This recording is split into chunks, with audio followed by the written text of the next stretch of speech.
Eu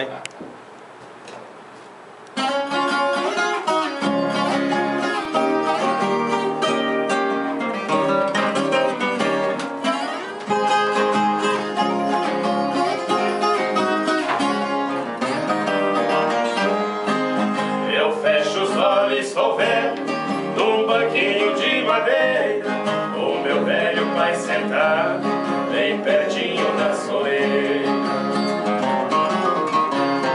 Na porta da casa grande, junto à estrada boiadeira.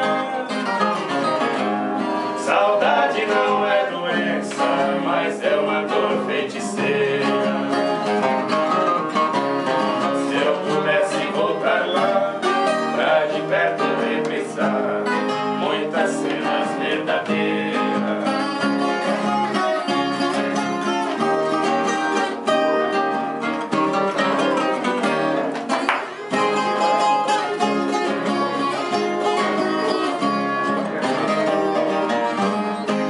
Ver um peão comprando gato na passagem da porteira, um berrante repicando, que saudade matadeira.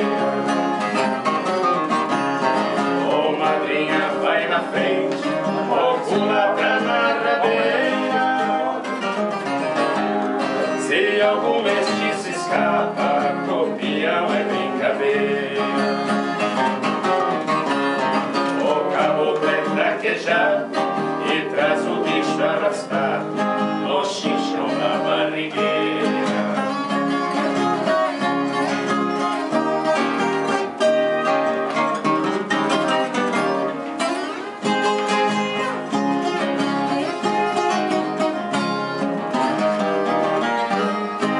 Quando chega o mês de agosto, que no céu faz fumaceira, as maritacas gritando, faz um ninho na paineira.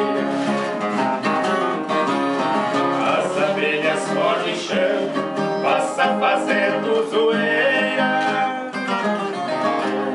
O caboclo bate a lata, cheirando a erva cidreira. Pega elas com a mão, guarda tudo num caixão, na sombra da goiabeira.